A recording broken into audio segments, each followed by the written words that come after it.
Hello students, good morning, good afternoon or good evening, tudo bem com vocês? Eu espero que sim. Sejam bem-vindos à nossa segunda aula de inglês dessa semana e hoje a gente vai partir para o Chapter 6, Moving Around the City, que é falar sobre coisas, né, se movendo ao redor da cidade. Na verdade, vai falar um pouquinho sobre traffic vocabulary, que é o vocabulário de trânsito, um pouquinho sobre direções em inglês. As páginas que vamos utilizar, 72, 73, 74 e 75.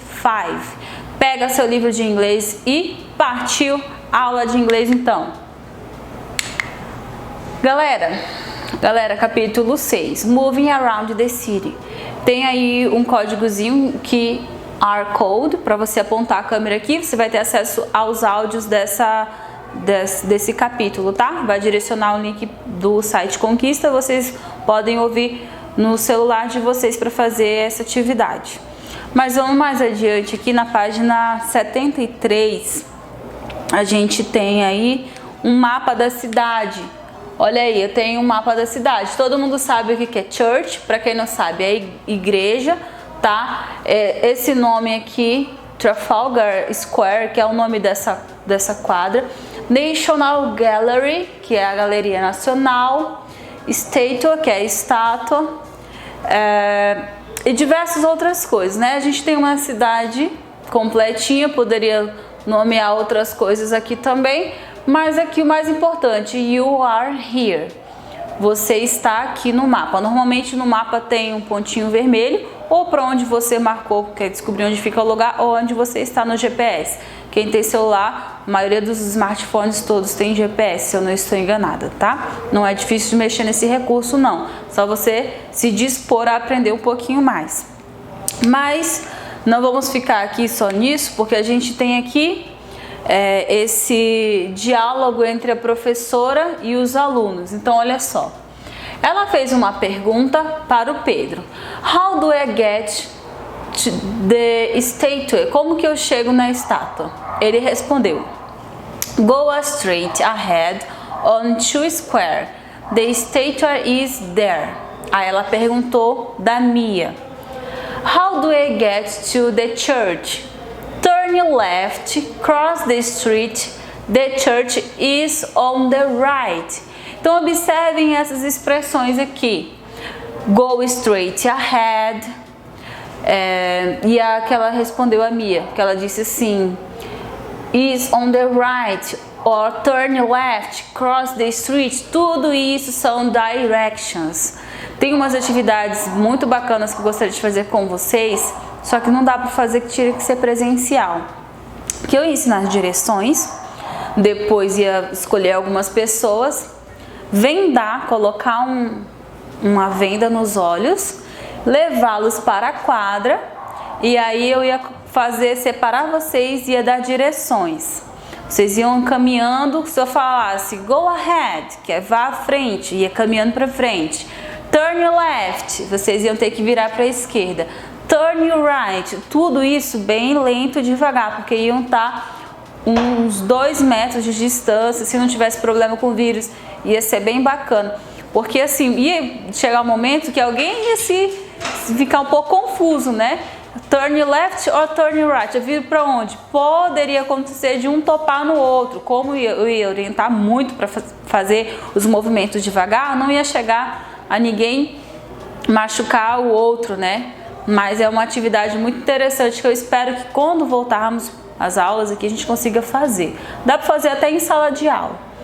Mas indo mais adiante, a gente tem aqui na página 74 essas plaquinhas, né, que ajudam muito a entender sobre directions. Então observem aí. Go straight ahead é siga adiante. Tem uma setinha, né, de siga. Turn left, vire à esquerda, e turn right, vire à direita. Eu espero que vocês tenham entendido tudinho, porque agora vem um vocabulário um pouquinho sobre trânsito. Então olha só, o que é uma crosswalk? Crosswalk é uma faixa de pedestre. Traffic light é o semáforo. Sidewalk, calçada.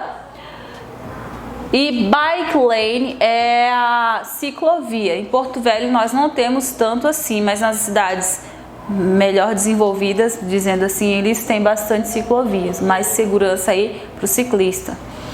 Traffic circle, que é a rotatória, a gente tinha algumas aqui, a gente ainda tem na verdade, mas tinha muito mais, só que aí eles acharam melhor colocar semáforo, quebraram ali algumas rotatórias e colocaram os semáforos. Bus stop, que é a parada de ônibus, e lamp post, que é a lâmpada do poste, né? Tudo isso daqui envolve o tema cidades e envolve quando a gente for falar de direction, porque a gente pode pegar um texto, desenvolver ele utilizando esse vocabulário para falar como que você chega em casa. Você pode dar dicas para alguém. Ah, a minha casa fica ao lado do lamp post. Ou seja, no seu vizinho tem um poste de luz na calçada, então fica ao lado. Ah, mas na frente da minha casa tem uma bus stop, tem uma parada de ônibus. Então tudo isso a gente utiliza para facilitar quando você quer dar direções para a pessoa chegar em algum lugar, tá bom? Então olha só, página 75 tem aí algumas imagens que vocês devem nomear, conforme vocês aprenderam na página anterior. Então pausa essa aula aqui, responde direitinho e volta para a correção.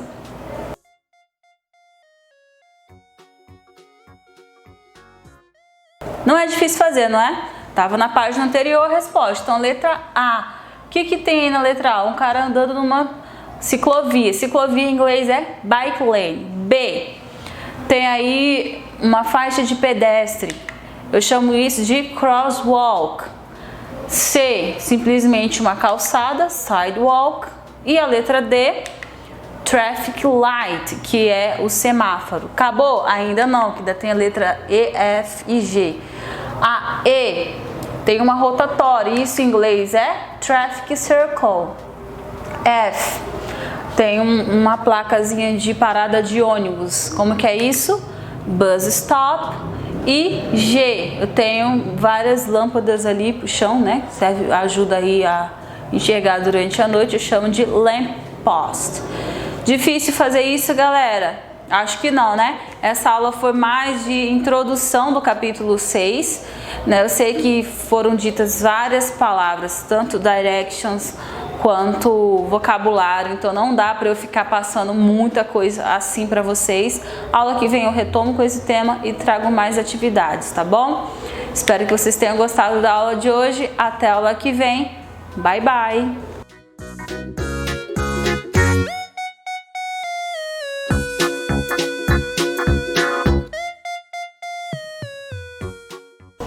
Oi, quinto ano, tudo bem com vocês? Eu espero que vocês estejam todos bem.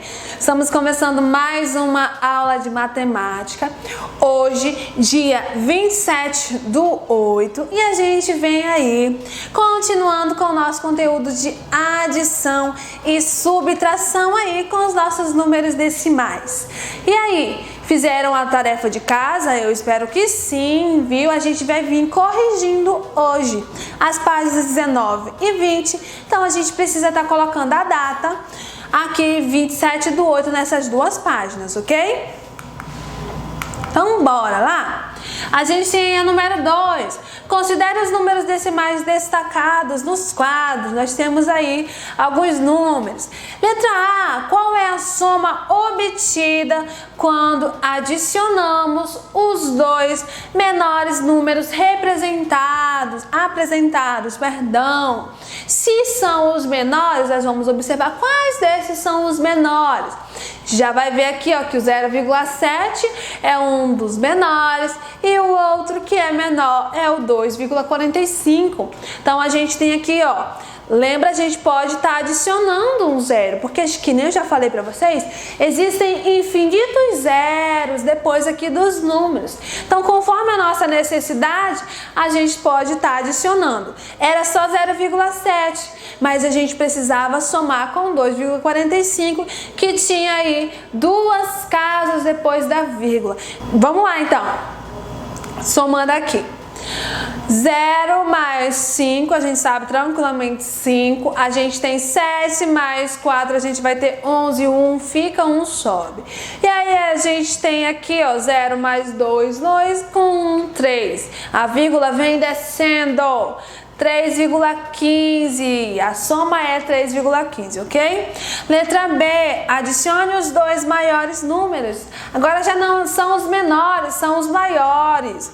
Então vamos lá procurar os maiores aqui. Já que os menores eram 2,45 e o 0,7, os maiores vão ser esses dois aqui, né? Que a gente vem somando, 6,07 e 5,89. A gente vai ter agora o nosso resultado dessa adição, 11,96, tá bom? Logo a soma é 11,96. Letra C, subtração, quantia de menos. O número que tem o algarismo 7 na ordem dos décimos. Vamos lá procurar qual é. Ordem dos décimos é o 0,7. Do que tem o algarismo 7 na ordem dos centésimos. Vamos observar que é o 6,07, né? Que resultado você encontrou? Então, ele quer que tire o 0,7 do 6,07. Então, a gente tem aí, ó, 6,07 menos 0,70. Novamente, a gente acrescentou um zero, porque a gente teve a necessidade de ter aqui duas casas após a vírgula, ok? Fazendo essa subtração, a gente tem como resultado aqui, ó. A gente tem como resultado 5,37. Logo, o resultado encontrado é exatamente 5,37. Letra D. Adicionando todos os números apresentados, que número você obtém? Já falou adicionando, é a adição, então a gente precisa estar fazendo continha de mais com todos esses números. A gente tem o 0,70, 5,89, 6,07, 2,45. Então a gente vem somando todos eles.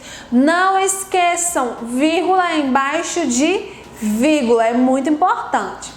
Então a gente vai ter aqui como resultado, vamos ter como resultado 15,11. E aí, acertaram? Eu espero que sim, viu? Logo o número é exatamente 15,11. Número 3, descubra o padrão utilizado na formação de cada sequência a seguir e escreva os dois próximos números. Então nós temos que observar aqui, ó, de 0,15 para 0,23 aumentou, mas aumentou quanto? Uma observação que vocês podem estar fazendo para ver a diferença do 0,15 para o 0,23 é você fazendo a subtração do 0,23 menos o 0,15, que aí você vai ver quanto que aumentou, tá bom? Quando a gente faz essa operação, vamos observar qual sequência a gente vai ter aqui, ó. O próximo é 0,47 e o próximo é 0,55. A gente precisou adicionar o 0,08, tá bom? Agora a letra B. A letra B a gente tem 1,75, aí 1,5, 1,25, a gente observa que foi diminuindo, tá bom? Se foi diminuindo, a gente precisa também fazer a comparação aí. Quanto que diminuiu de 1,75 para 1,5? No caso, a gente pode utilizar a representação de reais aqui, ó, que fica mais fácil.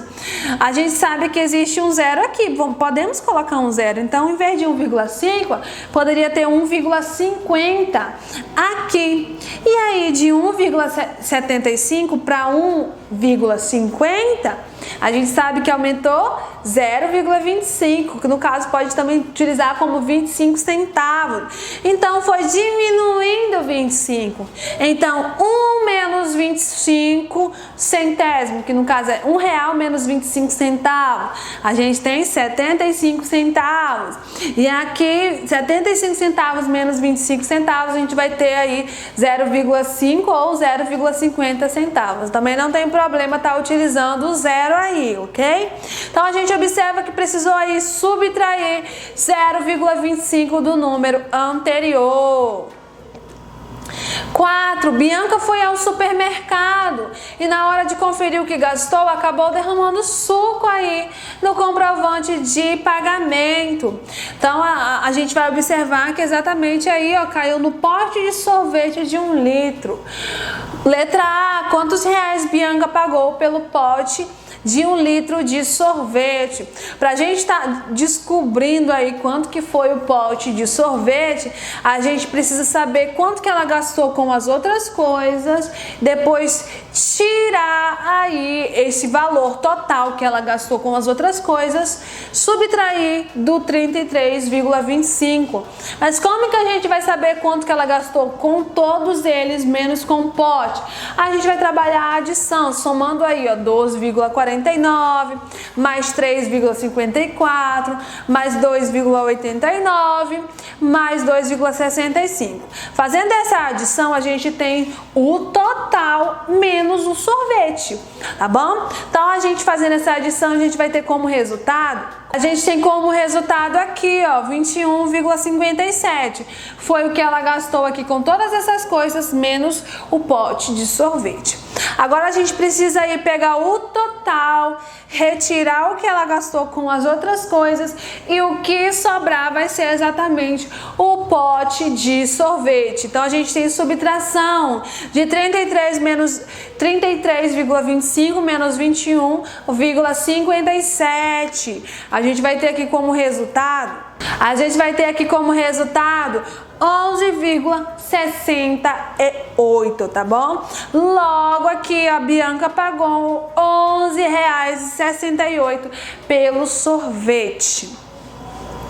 A letra B. Bianca pagou a compra com uma cédula como a representada ao lado. Quantos reais ela recebeu de troco? Então a gente observa aqui, ó, pra gente saber quanto que ela recebeu de troco, a gente precisa pegar o valor que ela entregou, que foi R$50, retirar o que ela comprou e o que restar vai ser exatamente o troco. Então a gente tem R$50 menos R$33,25. Fazendo essa continha aqui, nós temos como resultado, 16,75, que no caso aqui, ó, a Bianca recebeu R$16,75 de troco. A gente tem a letra C. A diferença entre o preço da lata de leite em pó e o pote de sorvete é maior ou menor do que 50 centavos. Já falou a diferença, subtração.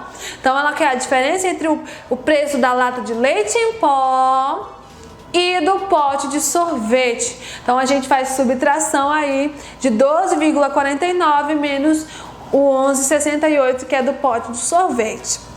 Fazendo essa subtração, que vocês já fizeram, né? Porque é tarefa de casa isso aí. De novo, muito importante. A gente vai ter como resultado 81 centavos, né? Logo a diferença é de 81 centavos. E aí é maior do que 50 centavos, né? Vamos concluindo a nossa aula de hoje, onde a gente trabalhou a adição e subtração, né? Onde a gente observa que a gente adiciona ordem por ordem e quando é subtração, subtrai ordem por ordem. E também trabalhamos aí a questão de reais, que é onde a gente encontra muito presente os nossos números decimais, ok? Vamos concluindo também com tarefa de casa. A gente tem tarefa de casa aí nas páginas 21 e 22. Novamente eu falo a vocês que é muito importante a realização dessas atividades, já que é exatamente um treino para as atividades avaliativas, ok? Então não esqueçam de fazer. E é isso, gente. Até a próxima aula. Tchau, tchau.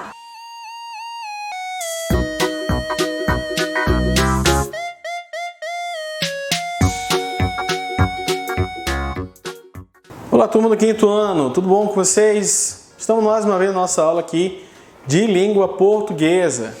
Hoje, aqui nossa quinta-feira, dia 27, estamos já terminando o mês. Bem, na nossa aula anterior nós vimos a questão da entrevista com o navegador Amir Klink. Hoje nós vamos dar aqui as respostas, espero que você também tenha feito as entrevistas. Se não você não fez, não tem problema, faça a entrevista com calma, escreva bem, para que você possa aí fazer uma boa entrevista. Você viu ali como é que foi feita as perguntas e as respostas ali, vamos dar agora para vocês. E você, se quiser se basear um pouco nas perguntas que foi das atividades, você faça aí da forma que você achar melhor. Tudo bem? Hoje na nossa aula nós vamos falar sobre coesão, que está lá na página 20.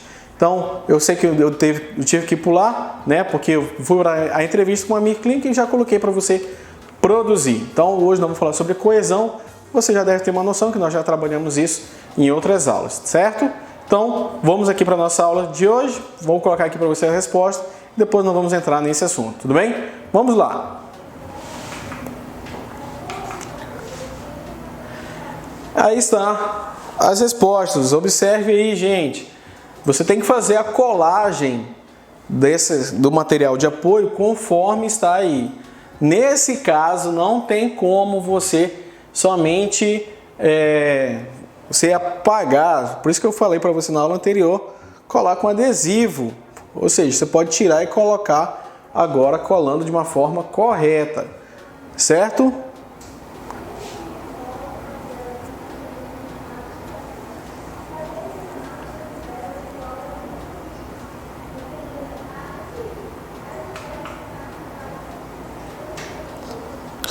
Da mesma forma acontece para os outros.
A número 2, como está aí descrevendo, tá, gente?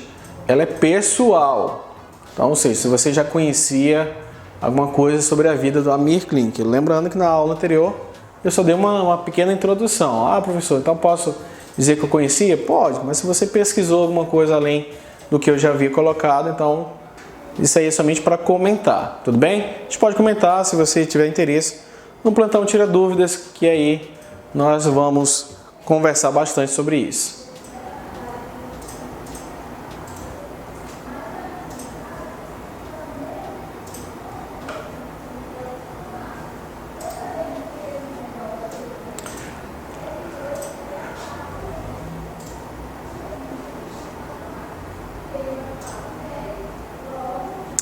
E a B também é pessoal, certo? Não é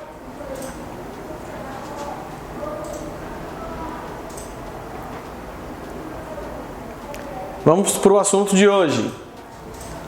A coesão. Vamos lá. A coesão consiste na ligação entre palavras, expressões e ideias de um texto. Os pronomes são elementos coesivos. Ou seja, por isso eles retomam algo que já está presente no texto. Aí vem, ou seja, ao invés de repetir a palavra desnecessariamente, a coesão retoma a palavra que mantém o mesmo sentido. Vou dar aqui um exemplo simples e básico para você. Vamos pegar aqui o livro. Aqui, ó. O livro está sobre a mesa. Aí você pode dizer assim: ele está ali. Esse ele está se referindo a quem? Ao livro, que eu estou na mesma frase, tá, gente? Então, ou seja, em vez de eu falar de novo, o livro está ali, eu estou usando o pronome ele está ali. Então, ou seja, isso seria a coesão. Então, você vai observar nos exercícios que ele vai ter algumas coisas a respeito disso. Então, faça o exercício aí calmamente para que você possa se dar bem e também adquirir mais conhecimento a respeito disso. Tudo bem? Vamos para a mensagem de hoje? Vem aí do Aristóteles, filósofo grego, que ele diz assim: a dúvida é o princípio da sabedoria. Logo que você tem dúvida, então você está no caminho certo, você está adquirindo sabedoria. Certo, turma? Então, nossa aula de hoje vai finalizando por aqui. Conhecemos um pouco mais sobre, nós já conhecemos sobre a coesão. Espero que você consiga, beleza?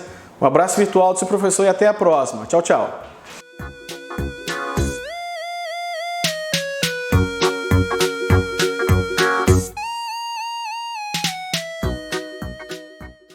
Olá, quinto ano, tudo bom com vocês? Vamos iniciar então a nossa aula regional, nossa aula de Geografia de Rondônia. Nessa aula a gente vai falar um pouquinho, né? Já estávamos falando aí sobre as atividades econômicas no nosso estado. Falamos sobre as características da pecuária, né, do extrativismo, falamos também das indústrias, que as indústrias, ela é uma atividade econômica, mas não é muito forte em nosso estado. Então a gente vai ler um pouquinho sobre algumas características aí desse transporte, certo? Nós falamos aí da pecuária, olha só, quais as atividades econômicas voltadas aí para do nosso estado, a pecuária. Qual o setor, né, o principal? Nós temos aí o gado bovino, né, uma característica da pecuária em nosso estado. Aí nós temos aí também a economia, né, o que está gerando aí grande impacto no nosso estado. Mas que economia é essa? Agricultura. A agricultura é um setor econômico que exerce grande influência, ou seja, é importante para o nosso estado aí. Então ele vai falar o seguinte, né?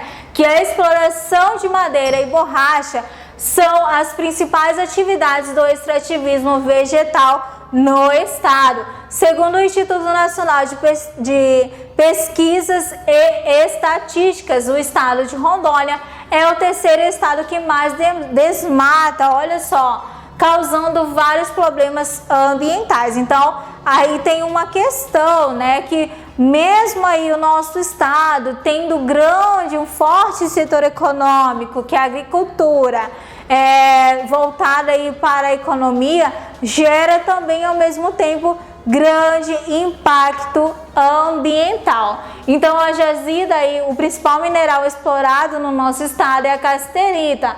A jazida de casterita do município de Ariquemes é considerada uma das maiores do mundo. Então a exploração desse recurso mineral aí gera grandes problemas ambientais. Falamos aí na agricultura e a indústria também, que a indústria ela não é tão diversificada assim na nossa região e também no nosso estado. Agora a gente vai ler, né, essa reportagem aí que está caracterizando um pouquinho dos problemas, não só dos problemas, mas dos setores econômicos aí na nossa região. Fala-se o seguinte, né? Situado na região norte, o estado de Rondônia possui uma extensão territorial de 237 milhões de quilômetros quadrados, no qual a população total aí, né, de 1.562.409 habitantes.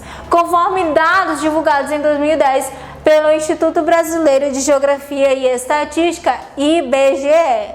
A economia de Rondônia, assim como nos outros estados do norte, está em processo de desenvolvimento.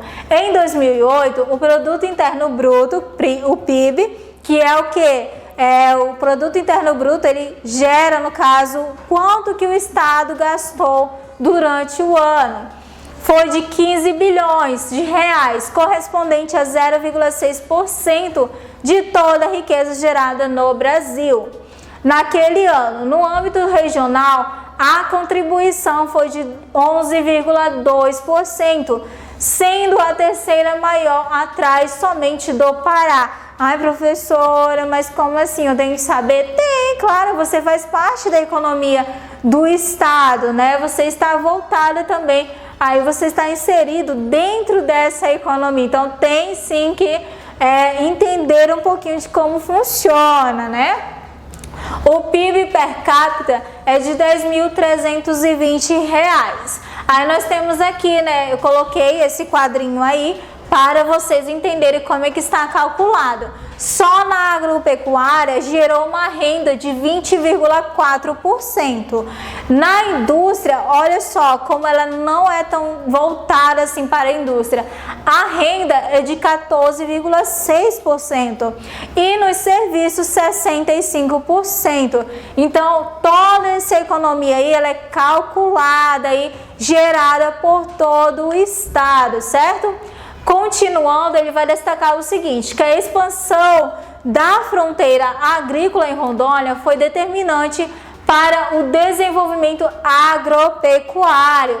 Os fluxos migratórios agricultores se intensificaram a partir da década de 1970, sobretudo das regiões sul e sudeste, ou seja, nesse período, grande número de imigrantes vieram para o nosso estado. As terras férteis são propícias para o cultivo de café, cacau, entre vários outros alimentos. Na pecuária, o estado ele se destaca por ser grande exportador de carne bovina, que nós vimos anteriormente também.